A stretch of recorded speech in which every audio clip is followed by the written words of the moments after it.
Water is a basic need for human beings, and without it, a lot of other diseases come in. The Rotarians in Signani Central, it was their appeal to focus on a disease called Brule ulcer. When we partner, we come up with the right answers and the right ideas.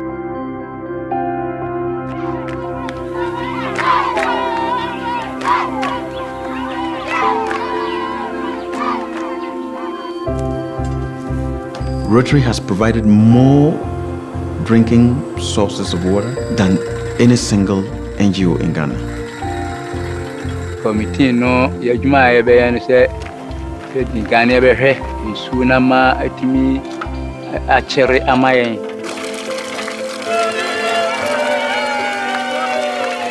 We have done more than 50 boreholes and have gone into so many communities.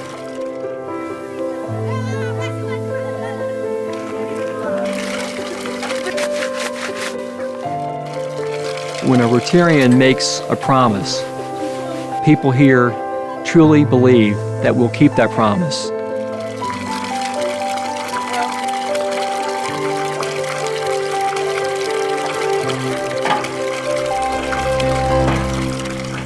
Good afternoon, Rotarians and guests.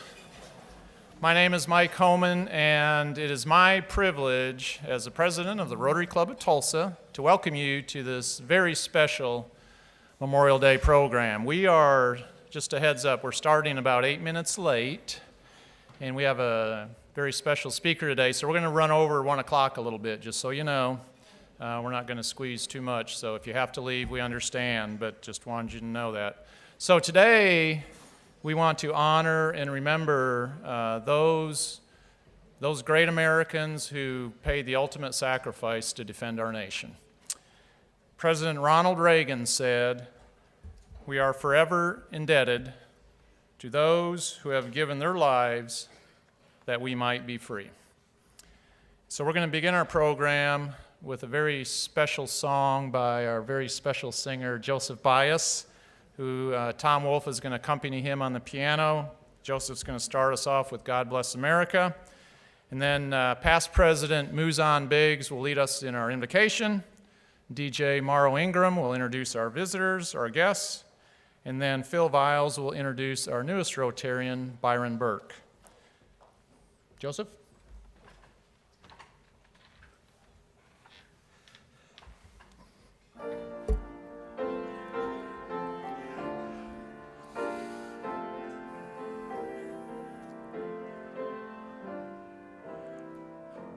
While the storm clouds gather far across the sea, let us swear allegiance to a land that's free. Let us all be grateful for a land so fair, as we raise our voices in a solemn prayer. God bless America, land that I love. Stand beside her and guide her through the night with the light from above. From the mountains to the prairies, to the oceans white with foam.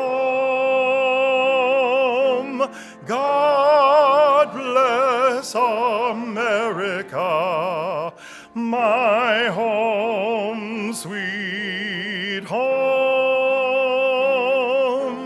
God bless America, my home, sweet home. God bless America, land that my love, stand beside her and guide her through the night with a light from above, from the mountains to the prairies, to the oceans white with foam.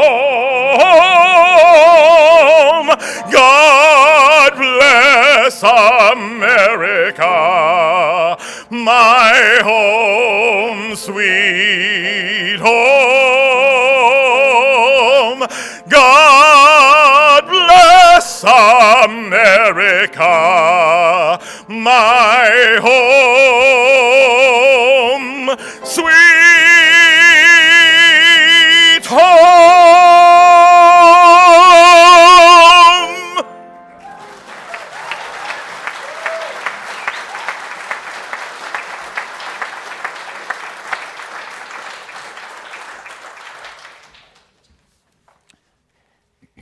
Let us pray. God, to whom we turn in our troubles and from whom we receive life and well-being, even in the face of death, we come here to bear witness of you because we cannot do otherwise. We gladly and without reservation assert that you are the one who gives life. You are the one who hears prayers. You are the one who has kept us since our birth, who stands by us in our failure, who moves against our anxieties to make us free. You are the one who does not hide your face when we call you. We praise you. We worship you. We yield our life over to you in glad thanksgiving. We submit both our sick and our dead to you. We submit more and more of our own lives to you as an act of praise. We say yes to you and to your rule over us. Amen.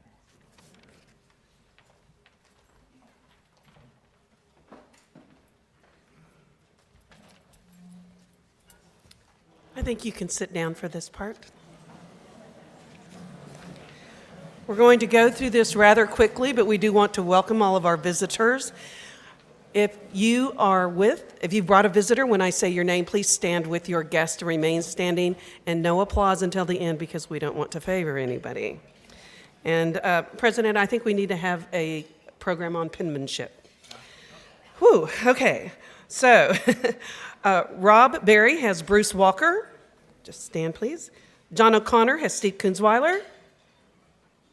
Becky Fields has Tana Scott. John Howland has Amanda Jesperson. Paul Cornell has Kevin Hearn, candidate for Congress. John Stava has Kurt Helen. Richard Holmes has Logan Beatles. Tricia Kirkstra has Michelle Hammonds. Linda Bradshaw has a table. She has Tara Isler, Samantha Isler, Wayne Bradshaw. Thank you. Tom Byers has Bruce Hine. Matt Davis has Judge Stephen Clark, candidate for District Judge. Tim Colwell has John Roush. Don Wyworth has his wife Treva. Debbie Stumps has George, I'm going to mess it up already, Foldossi, and I'm not sure that's not right, and Matt Ferris. I'm sorry, I even asked you how to pronounce it. Kevin McConnell has Ginger Homan. Greg Keck has Kelly Riggs and Tim Hensley. Stephanie Cameron has Daniel Reagan. Michael Homan has Jennifer Hammock. And Sandra Mullins has Mary Kane. Please welcome them all to our club.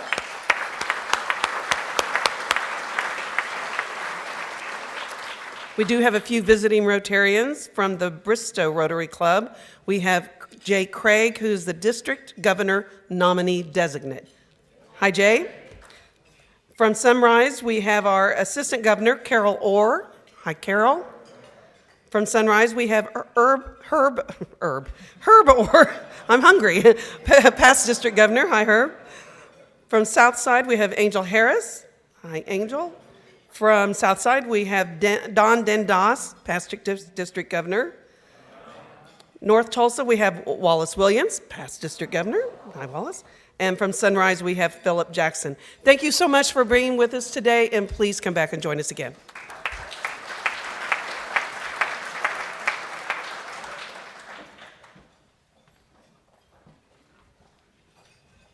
Byron, I'm going to hand you your badge, your four-way test, and your rotary pen. Even though I've known you 40 years, I'm still going to refer to some remarks. It's my pleasure to introduce our newest member, Byron Burke. I've known him over 40 years as a neighbor and a friend.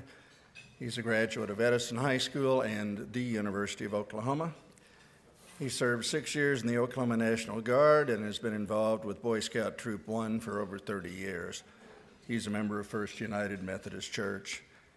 Byron has enjoyed a 44-year career in property taxation, beginning in the Tulsa County Assessor's Office in 1974. He worked there a while and then started a private property tax consulting practice, eventually representing property taxpayers in all 50 states and Canada.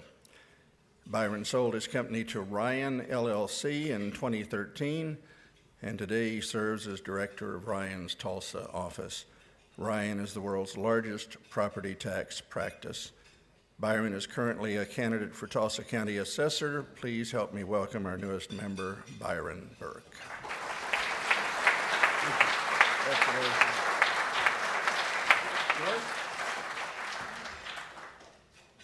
Thanks.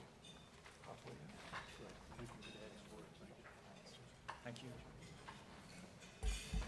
Thank you, Phil. And Byron, welcome aboard. You are joining the Rotary Club of Tulsa, where Tulsa's finest business and community leaders gather to serve the needs and make a difference here in Tulsa and around the world. And I look forward to working alongside you as we continue to serve. So I want to thank our this week's meeting volunteers and this week's meeting sponsors, who are Doug Stewart with J.D. Young and Matthew Bristow with Clear Ridge. Let's show them our appreciation.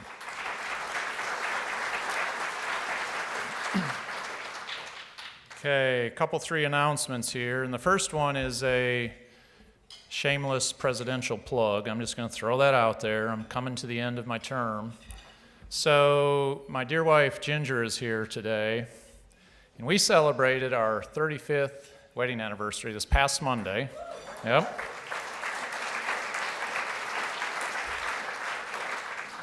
She's making me better, but as you know, she's got a lot of work to do yet. She's working hard at that, but today is Ginger's birthday. So happy birthday, dear. I love you. Glad you were able to come today. Thank you.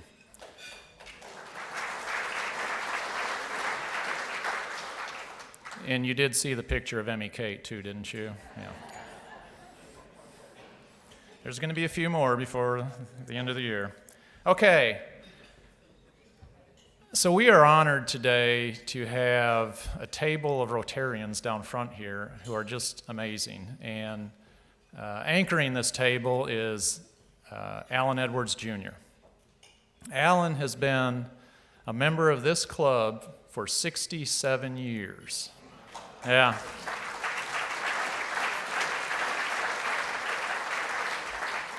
Oh, and it gets better.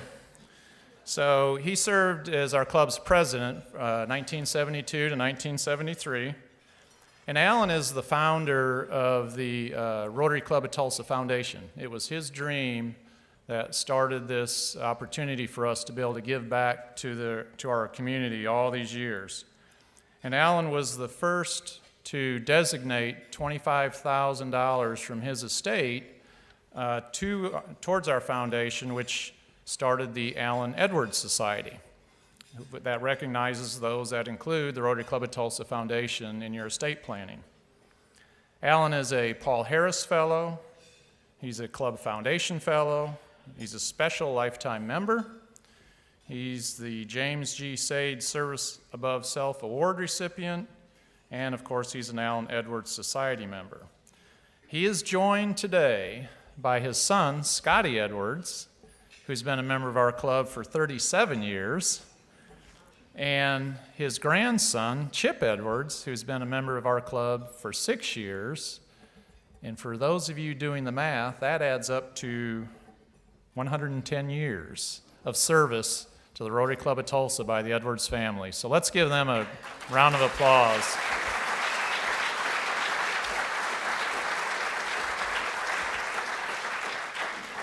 And the numbers keep climbing.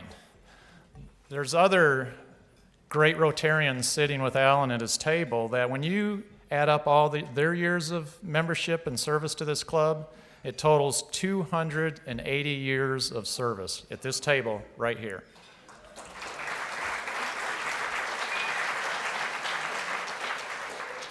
There's a lot of war stories being told down there.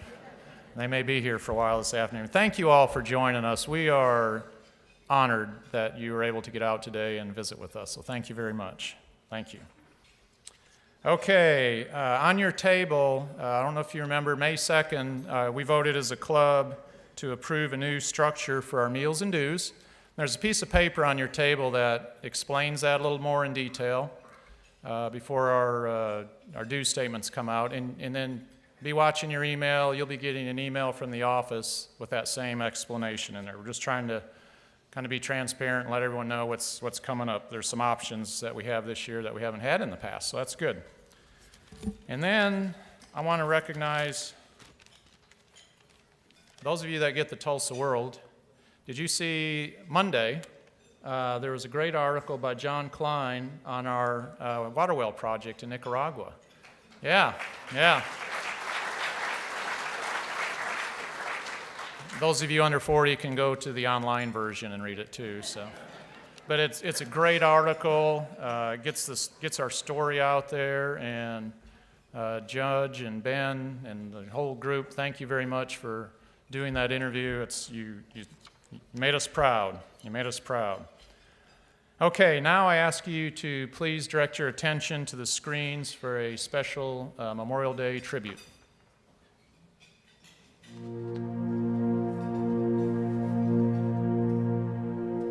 Some time back, I received, in the name of our country, the bodies of 4 Marines who had died while on active duty. I said then that there is a special sadness that accompanies the death of a serviceman, for we're never quite good enough to them. Not really, we can't be, because what they gave us is beyond our powers to repay. And so when a serviceman dies, it's a tear in the fabric, a break in the whole, and all we can do is remember. It is, in a way, an odd thing to honor those who died in defense of our country, in defense of us, in wars far away. The imagination plays a trick. We see these soldiers in our mind as old and wise. We see them as something like the founding fathers, grave and gray-haired. But most of them were boys when they died, and they gave up 2 lives, the one they were living and the one they would have lived. When they died, they gave up their chance to be husbands and fathers and grandfathers. They gave up their chance to be revered old men. They gave up everything for our country, for us. We owe them a debt we can never repay. All we can do is remember them and what they did and why they had to be brave for us.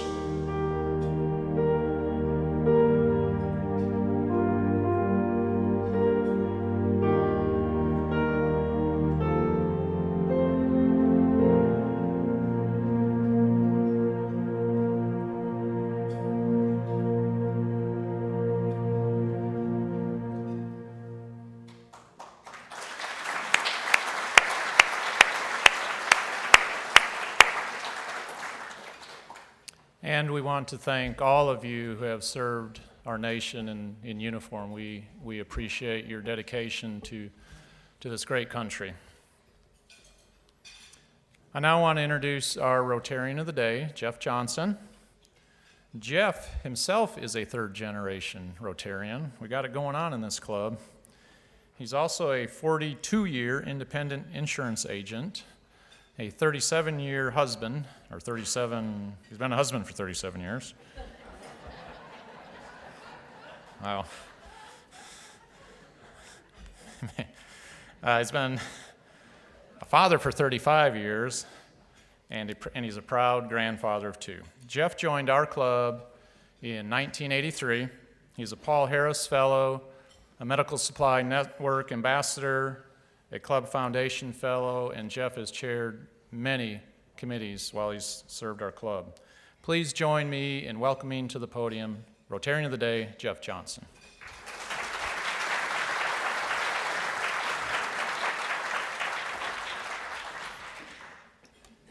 Many of you know that my father was diagnosed with what was called the cruelest form of dementia in late, I'm going to say 2009. The cruelest form because he would be completely aware of the loss of his cognitive functioning. It was a tough thing. And he called me in before the onslaught hit its stride and asked me to take over all of his business and personal affairs. So my first day on the job, I was meeting with his longtime secretary. And in came another woman through the door. Her name was Chinta Aguayo de Blanco. She has Chinta's Tacos now on 31st Street. And Chinta told me this, Mr. Johnson, speaking of me, I want you to know that as long as Mr. Johnson, speaking of my father, needs my husband and me, we will be there for him. Dad was paying them, they allowed him to live in a garage apartment in exchange for cooking a couple meals, doing the laundry, and Gabby, her husband, would take care of the yard, a 20-acre yard. And so anyway, I thought that was very nice. I thanked her, and she left. And then over the next few days, I got into his books, and I found out that my father was not even paying her and her husband minimum wage for the work they were doing. And so I called her back in and asked, why are you offering to be there for my father and at minimum wage? And she said, your father helped Gabby and me when we needed help. Now this is our opportunity to help him when he needs our help. So a few months back, I'm listening to this incredible speaker, Peggy Grande, personal secretary to President Ronald Reagan. And I hear her speech and I think, here is another Chinta. And I read her book and that confirmed it. Got to spend yesterday afternoon and this morning with her. It's all confirmed. I think President Reagan hired her because of her communication skills, you'll soon discover, and other organizational skills. But he promoted her and chose her over many qualified candidates to be his personal secretary because of her heart.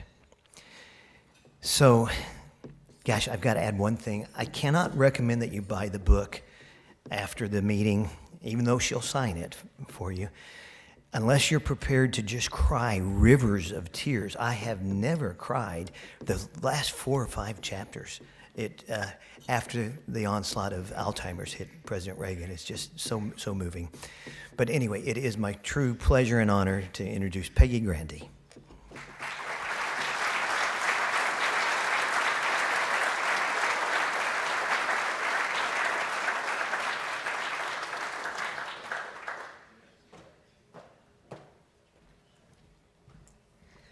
Thank you for that introduction and for the opportunity to be here today. And it's especially meaningful as we're looking at Memorial Day and celebrating that. And I just want to personally add my thanks to all who have served.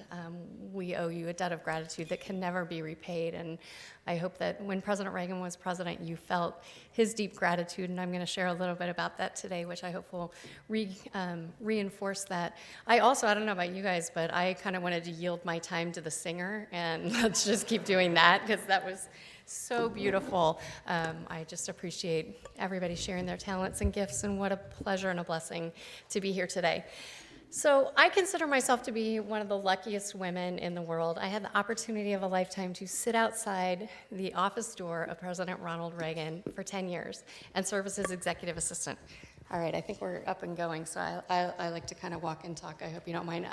I'm not Italian, but I married an Italian, and I like to talk with my hands too a little bit.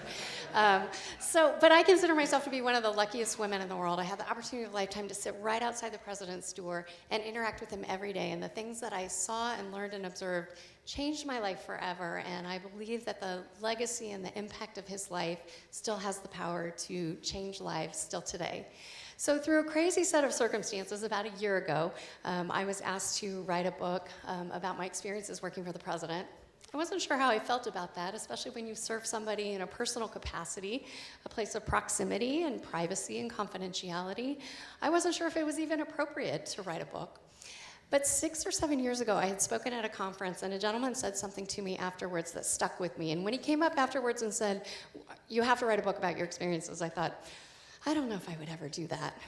But he looked me in the eye. He runs the Presidential History Project out of the University of Virginia, and he said, if there was a woman who sat outside Abraham Lincoln's office door or George Washington's office door every day for 10 years, don't you think we would want to know what she saw, what she learned, what she observed?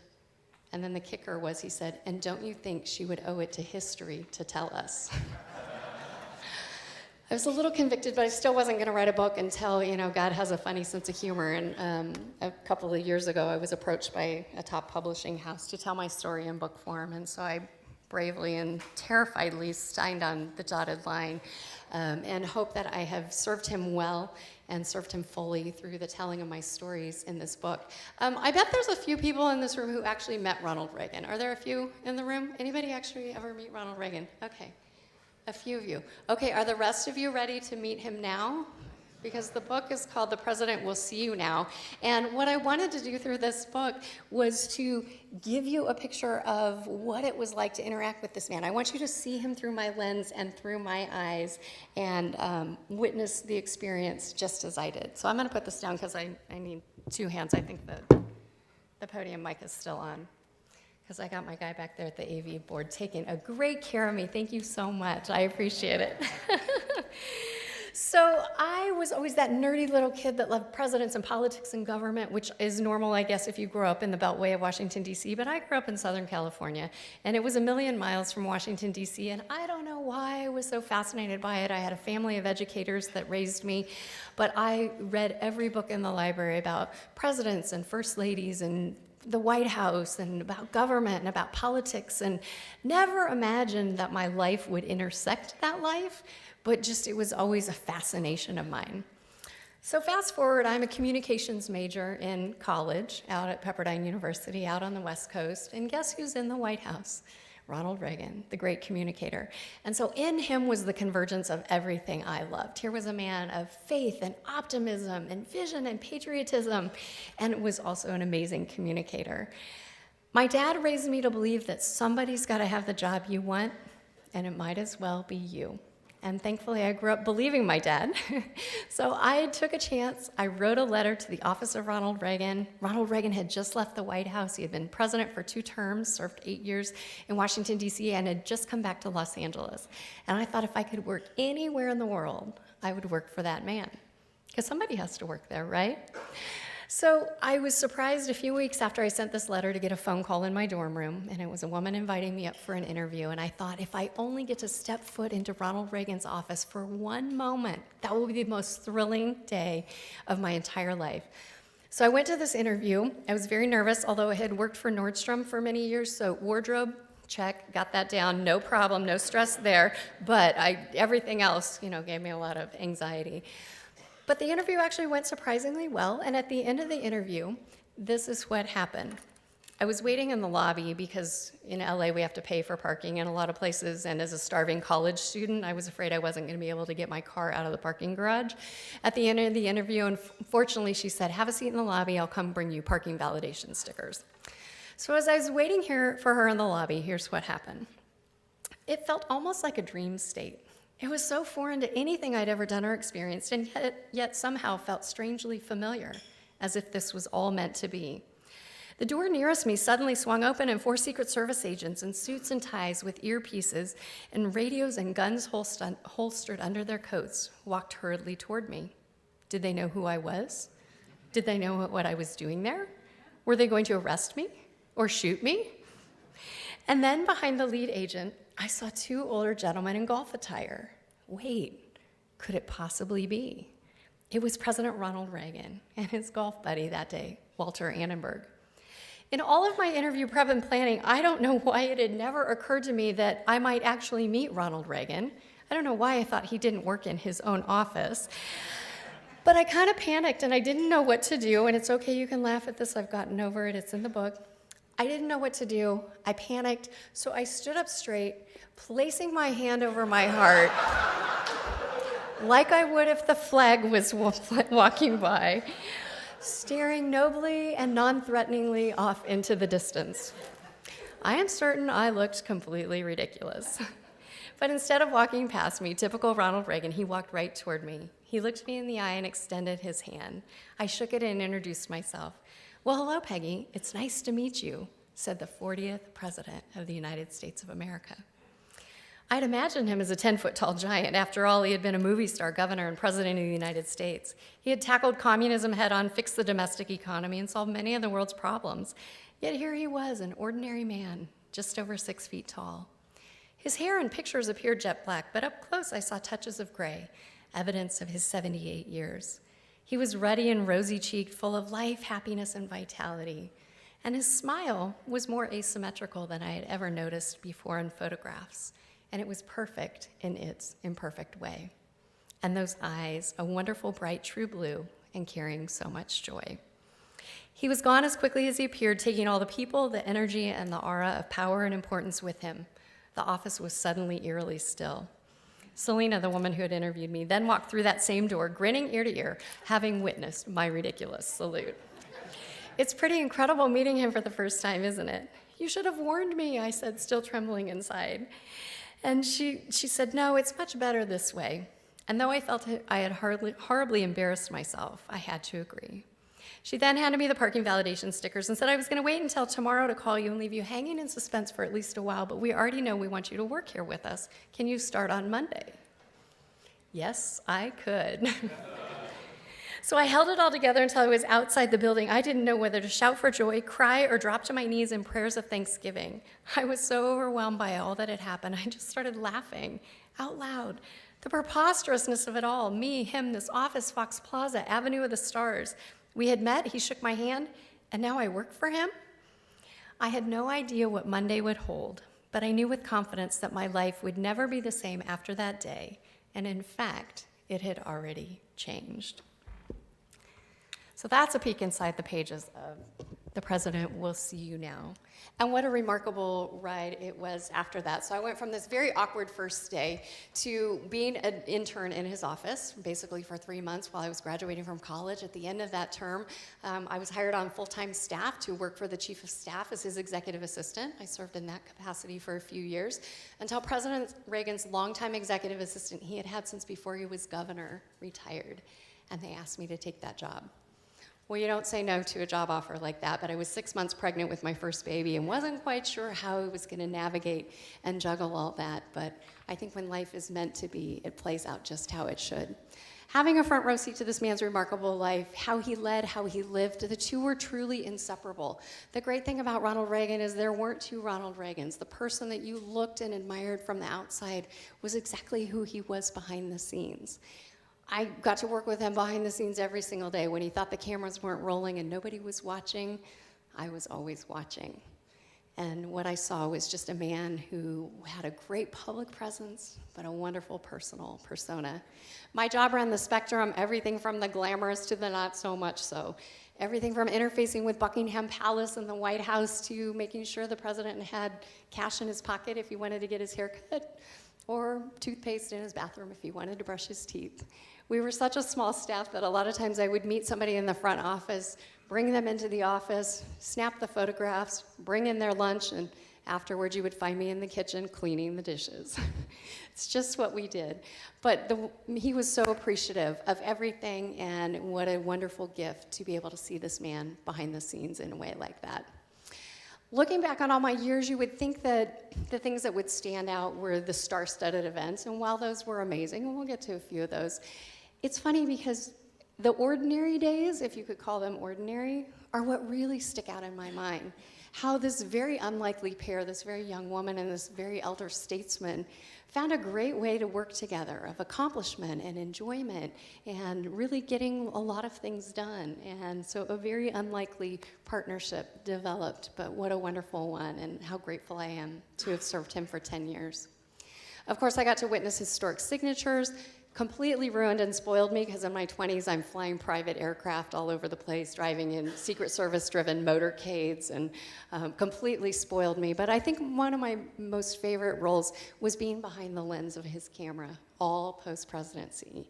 So if you've ever thought about how we get photos of private meetings, when everybody leaves the room, the photographer gets to stay. So as the parade of people came through post-presidency, I got to be behind the lens, which meant I got to be the fly on the wall. So when everybody left, I got to watch incredible historic meetings with President and Mrs. Reagan. Here they are with Lady Thatcher, taking her through the Reagan Library. And I got to capture moments like this after the event. If you can see, the ladies are in their stocking feet with their shoes kicked off, and the president's got his eyes rolled in the back of his head like, stop talking so we can go home. I'm sure no man in this room can relate to that at all. But I think they say a picture says 1,000 words. This one definitely does. And I love this photo, which seems ordinary enough until you realize I snapped it as the elevator doors opened and Margaret Thatcher walked out, and you see the look of delight on his face. This was not just a political ally. This was a personal friend, somebody that the Reagans adored personally, and you see the delight on their face as they're welcoming her. I got to see what diplomacy looks like at the highest and best, and I guess I thought as a young person that diplomacy was something for the State Department. And instead, I learned that diplomacy, Ronald Reagan's way, is not about rhetoric. It's about relationships. And it's not about politics. It's very personal. And diplomacy, Ronald Reagan's way, meant that people from all over the globe came post-presidency to pay tribute to him, not because they had to for protocol or diplomatic reasons, but they wanted to. They had a friendship with him that they had started in the White House, some even before, that they wanted to continue. And from around the world they came, everybody from Gorbachev, Prime Minister Nakasone from Japan, Chancellor Helmut Kohl, who recently just passed away from Germany, Prime Minister Brian Mulroney, who was a very good friend of President Reagan's. And in fact, did anybody watch the royal wedding this weekend? Just a little aside. The two little twin boys that were holding Meghan's those are Prime Minister Mulroney's grandchildren, which is just a little aside. And I actually emailed him and I said, so I know that every grandparent likes to brag that their grandkids are the cutest and smartest and best, but I said, you should be very proud. You have great bragging rights this weekend. And he actually just, while I was over here, emailed back and said, you know it's time to step off the stage when your grandkids have outshone you. So I thought that was very cute. I just got that while I was here. President Lech Walesa from Poland, even Mother Teresa, little tiny lady from Calcutta, India, made the trek to LA to visit with President Reagan post-presidency. There was an authenticity about President Reagan, and as much as he loved the pomp and circumstances and did all that from being president, he loved going up to his ranch. He loved even taking people up there, like Margaret Thatcher. I don't think she owns ranch attire. That's about as casual as she gets. But the Reagans, you can tell, were very at home up at the ranch. There was nothing like seeing Prime Minister Mulroney and President Reagan bouncing around the back of a Secret Service-driven Suburban around the roads of the ranch. And one of my favorite moments was at the bottom. I was overhearing Mrs. Reagan talking to Mila Mulroney, and Mila Mulroney is this very beautiful, very fashionable woman. And she looked at Mrs. Reagan and she said, Nancy, aren't you cute in your boot-cut jeans? So stylish and with the trends. And she looked down and she said, Mila? She goes, I've been wearing these since the last time they were in fashion.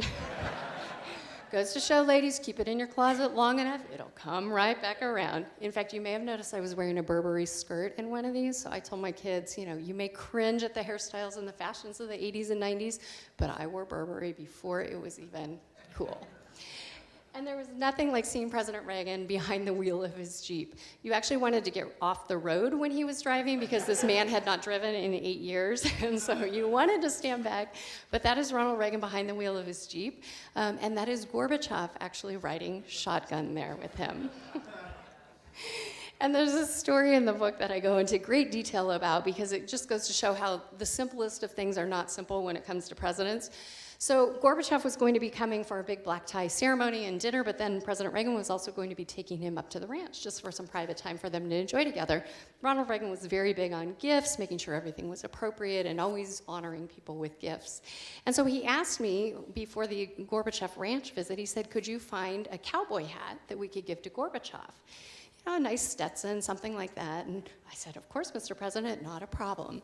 Well, when I left the office, I realized that it was a problem. First of all, what size hat does Gorbachev wear exactly? And then where in LA do you even find a cowboy hat? You can't have it too big, you know, it'll fall too low. You can't have it too small, it'll perch too high.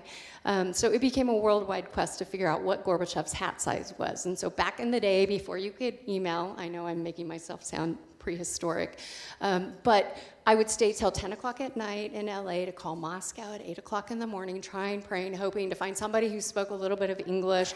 I faxed, I'm a terrible artist, but I drew a picture of a cowboy hat with an arrow and a question mark, and eventually I broke the sound barrier and got a number, but it was 60 something, and I thought, that is not a hat size. And pre-Google Translate, where you could probably figure that out, I thought, I bet it's a Russian hat size, and if I can convert that to a Western hat size, I got that, went and found a hat, very proud of myself. When the day came, Ronald Reagan presents it to Gorbachev, he puts the hat on, I'm patting myself on the back, but that was very short-lived because the next day Stetson called, and you guys probably know this, but in LA I didn't even know this.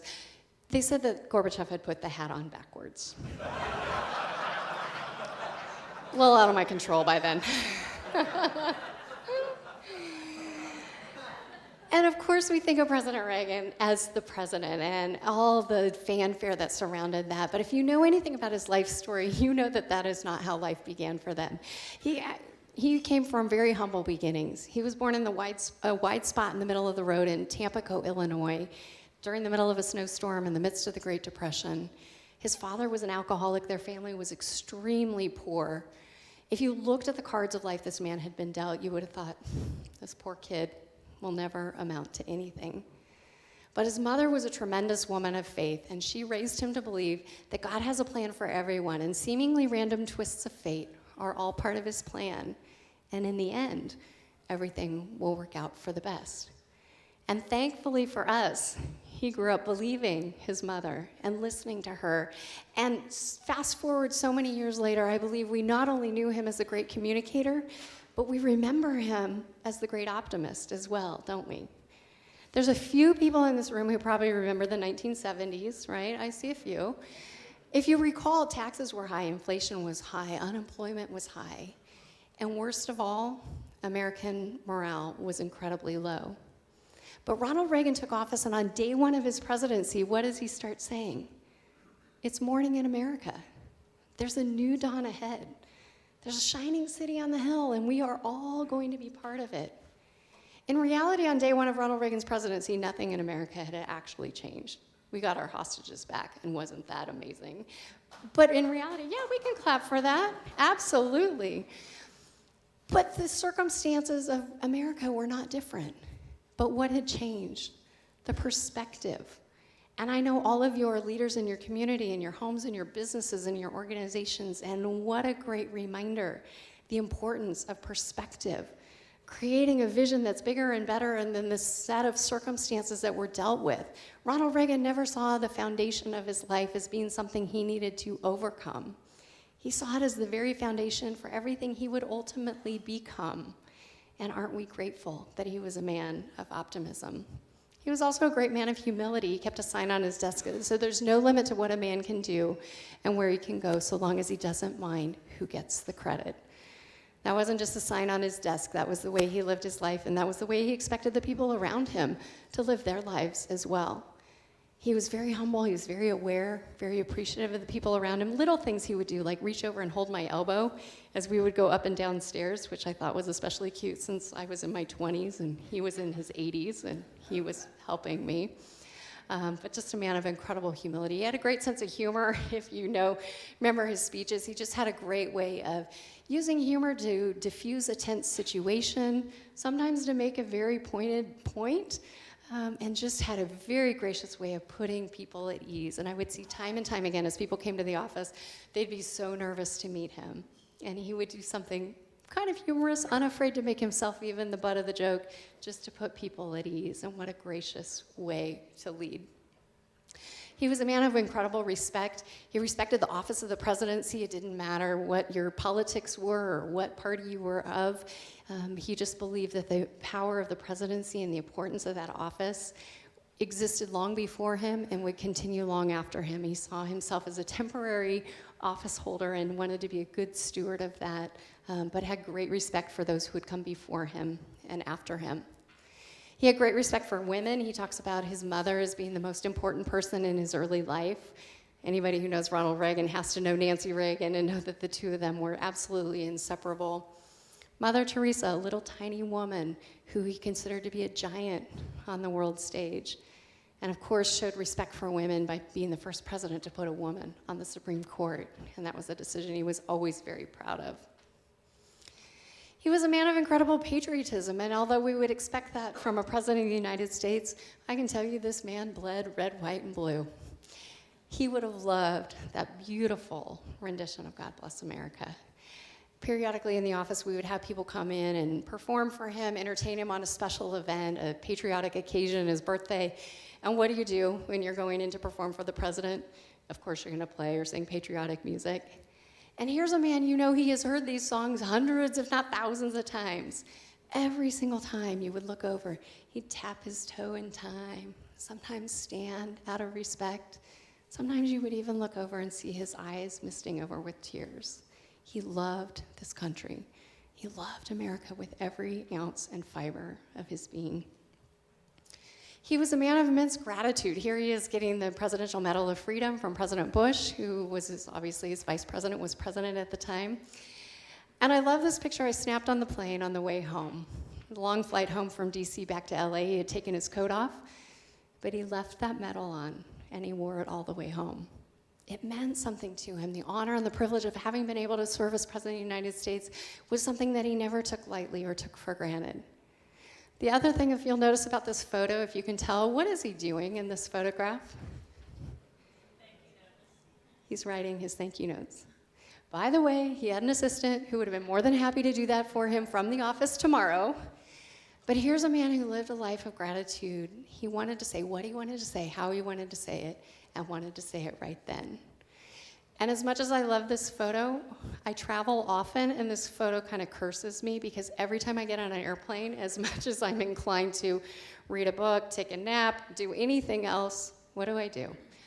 I pull out my note cards and I write my thank you notes because I figure if this man could, I certainly can. And what a great example of discipline and of gratitude. One of my favorite things over the course of the years, you can imagine, I received amazing gifts from heads of state and people probably trying to bribe me, but we don't call it that. But my favorite thing that I treasure out of everything is this very simple piece of paper. You can't see it real well, but at the top there's a gold embossed seal of an eagle. The stationery says Ronald Reagan. It's a doodle of a cowboy. I like to think maybe it's a self-portrait. And at the bottom says, Merry Christmas to Peggy, Nancy, and Ronald Reagan. So he gave this to me for Christmas one year, and he was a little apologetic when he gave it to me, and he said, Peggy, I really wanted to do more for you for Christmas, but as you know, you do all my shopping, and I wasn't sure what I could do for you without involving you. So I made this for you, and I hope you'll like it.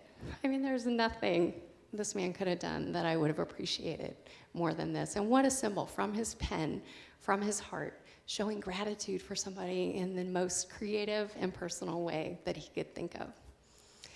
The world knew him as so many things. I knew him as a man of intense kindness. This looks like a prom picture, but it actually was when I told him that I was engaged to my husband, Greg. He was congratulating us. I got married and had 3 of my 4 kids while I was working for him, and so how grateful I was for his support and love for my family over the years.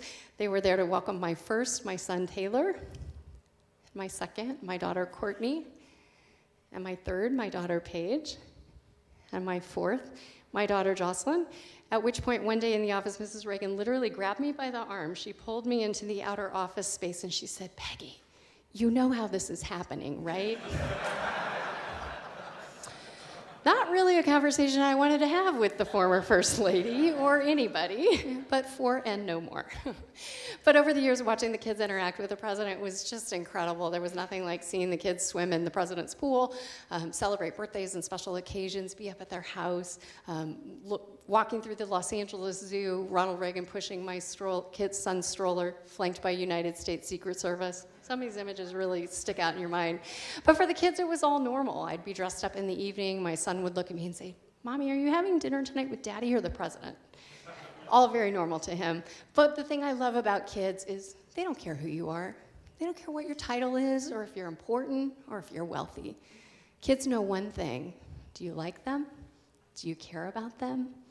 And my kids, now they know how special he was, but at the time, they knew he liked them.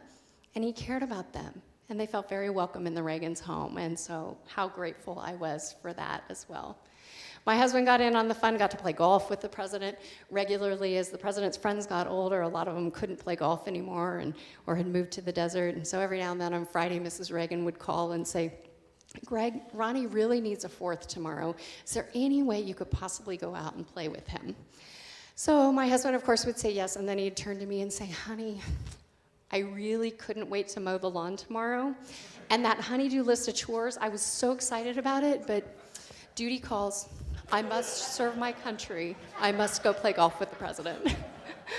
So I said, "Let me get this straight. So I work hard all week, and then you go out and play with the president on Saturday?" And he goes, "Yeah, that's about right." So I did what every good wife would do. I hired a gardener and a handyman, and we've stayed happily married now for 28 years.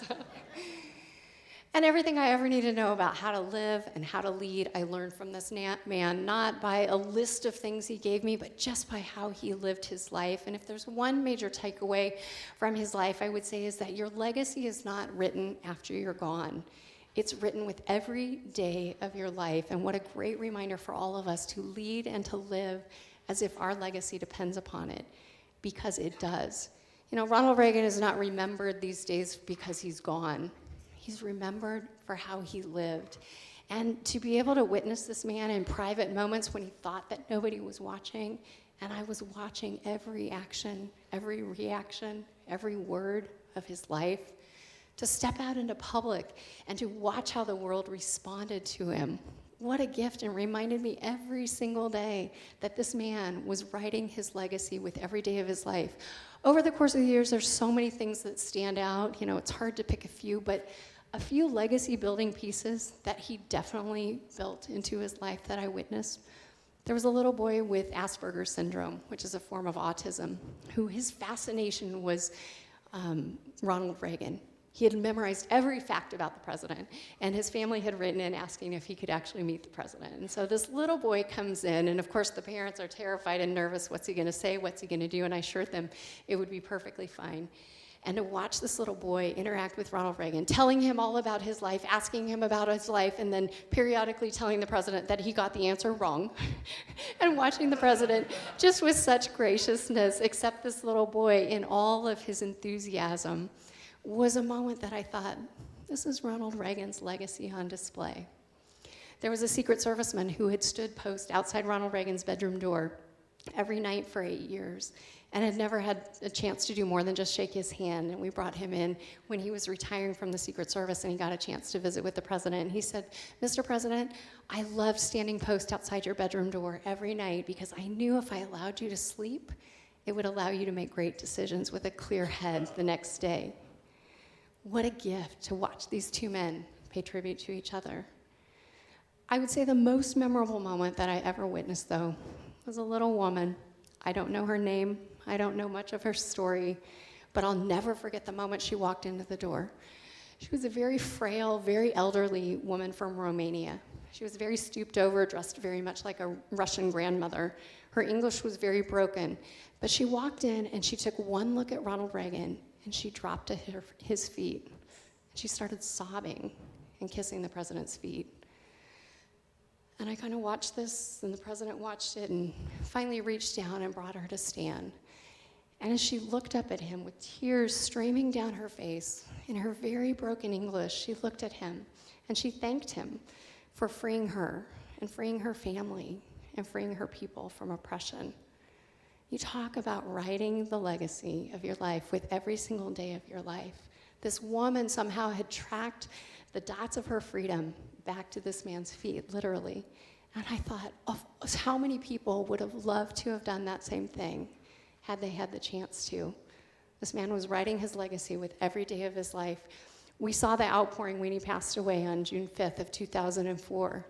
That outpouring of affection and respect from across the nation and around the world for a man that most people had never even met personally. And yet he had meant something to them. And I think it's because they knew that they had always meant something to him as well. Everything I ever need to know about Ronald Reagan, I learned just from who he was. He was the great communicator, but spoke to me so much more loudly with his actions, even than his words. And I think as we reflect on Ronald Reagan, we loved Ronald Reagan, but I think we also loved ourselves and loved America when he was president. And I think that's why, in so many ways, he evokes so many emotions in us still. I want to close with one quick passage, and if anybody has a question, I know you usually do questions, but I'm happy to stick around afterwards and answer any questions you have because I want to be mindful of the time.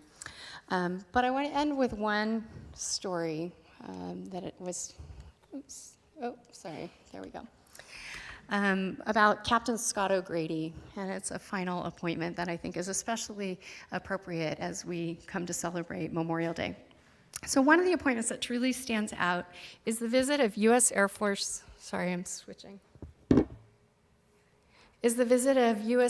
fighter pilot Captain Scott O'Grady, who was shot down in 1995 behind enemy lines in Bosnia, where he was enforcing a no-fly zone. He ejected from the plane when it was hit by a surface-to-air missile and survived in hiding by eating bugs and leaves and grass, evading capture for nearly a week until he was rescued by a group of Marines. President and Mrs. Reagan had followed the entire story from the shooting down of his plane to the uncertainty of his circumstances and prospects for survival, but remained hopeful along with the rest of America and prayed for his safe and expedient return. They were overjoyed when he returned to U.S. soil and reached out to contact him and asking for an opportunity to meet him. A calligrapher had created a beautifully ornate gold-lettered certificate to present to him, along with a medal designed specifically to honor his service, his bravery, and his sacrifice. Captain O'Grady was clearly in awe of the Reagans, and although he was trying to pay tribute to the two of them and thank them for all they had done for the nation, it was clear that the honor was intended to go the other way on this day. As their appointment ended, the president stood tall and straight at the front of his desk and asked Captain O'Grady if he thought it would be all right for him to salute him, even though he was no longer the commander-in-chief. The captain replied, "I hope so, because I also would love to salute my former commander-in-chief as well."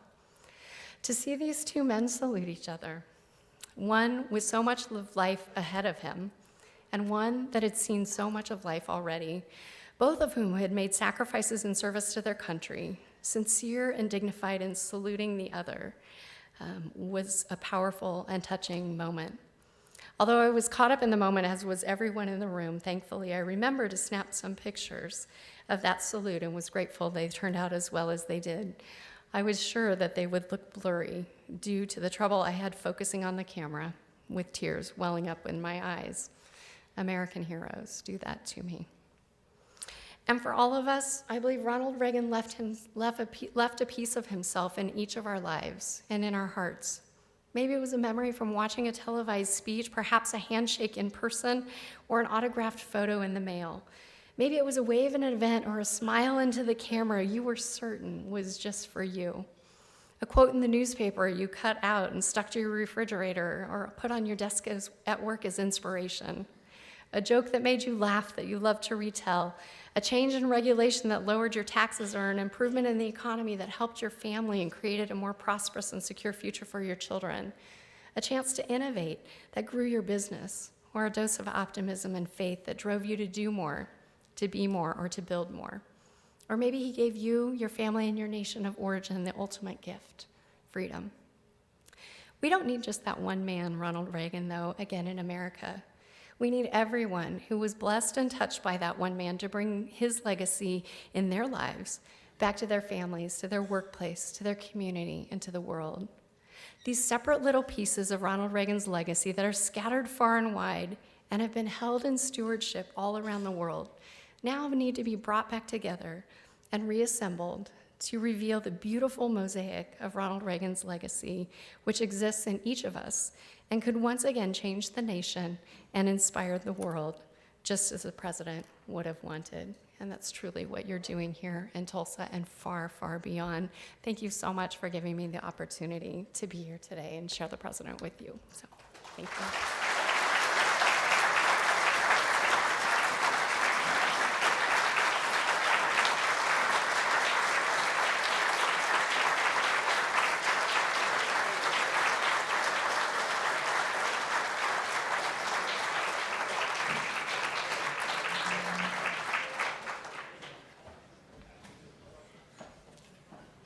We're going to allow Peggy to take a couple questions because I know you have them. And if you have to go, Peggy understands and we understand. So, Peggy?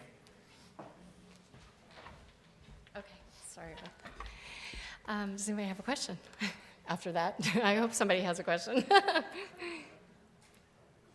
Let's see. Yes, okay.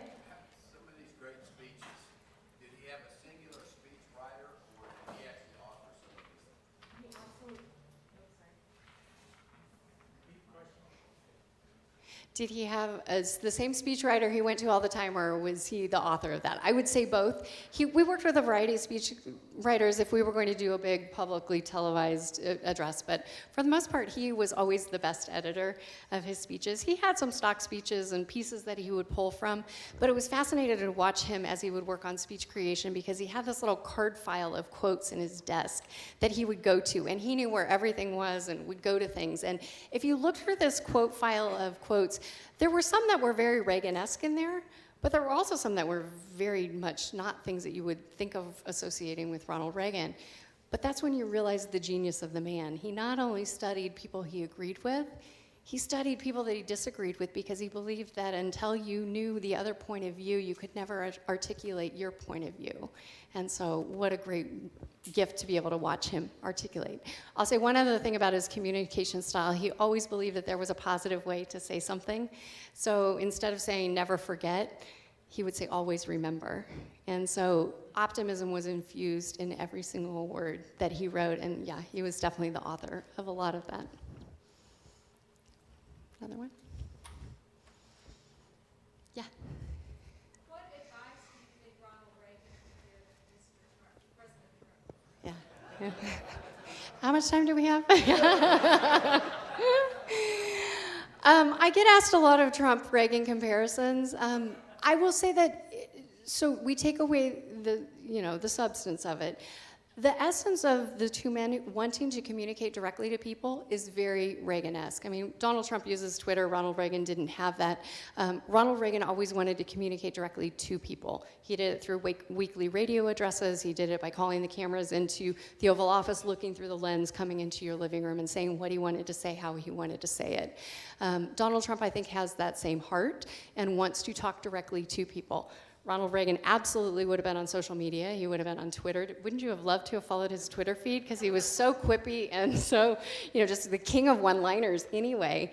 But I think he would just continue to say, listen to the people. He always believed we the people tell the government what to do, not the other way around. And so I believe that our president is listening to people who have not been listened to for a very long time. And for me personally, I try to not get caught up on the style, but look to the substance of what's being done and make your judgment based on that. So, let's see, do we have anything over here? Maybe one more? Yeah.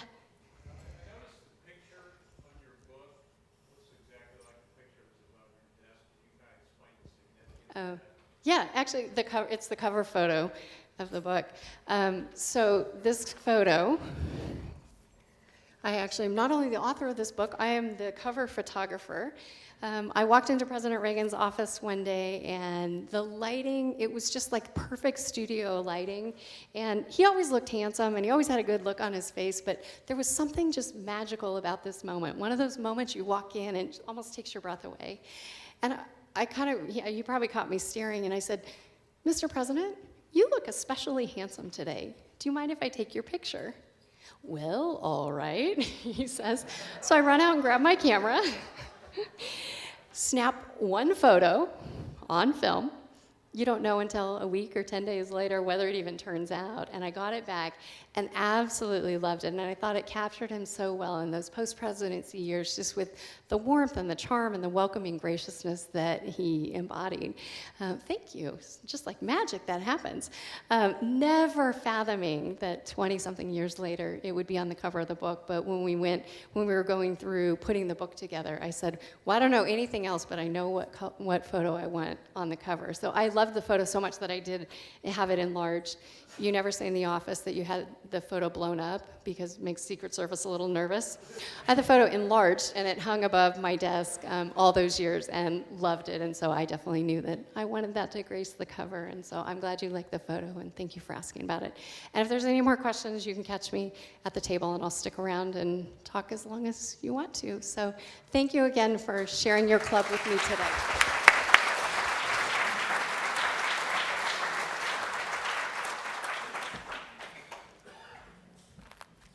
Peggy, thank you for sharing your story with us and offering us a glimpse into the life of a very special man. We appreciate that. Book recognizing today's program will be provided to our adopted school, Celia Clinton. This is a very special book, and we want to thank Brian Jackson. Brian was at the Library of Congress a week or so ago and found out they have books that they give away for free. And so Brian brought this book back from the Library of Congress in honor of Peggy speaking today. So the title of the book is Alaska Boots for Chelsea. And I also want a special thank you to Jeff Johnson. Jeff, thank you for reaching out to Peggy. Yeah.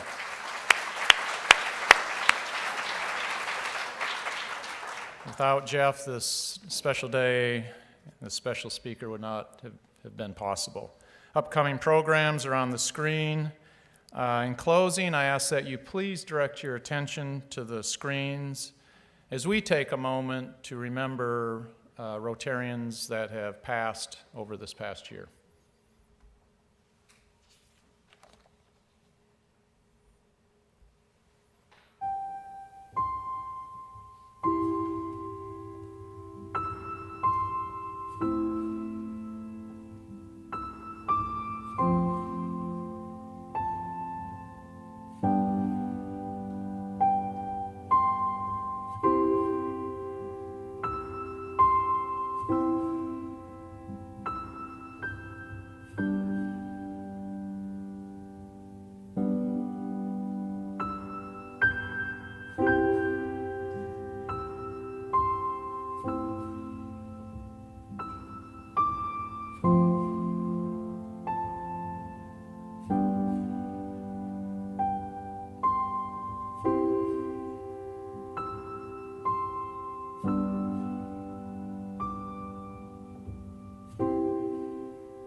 You know, I have no doubt that the past great Rotarians of this club who are no longer with us on the earth are watching every noon on Wednesday, are watching us from balconies above and looking down on us with pride and with gratitude for carrying on their legacy of service above self. We are adjourned.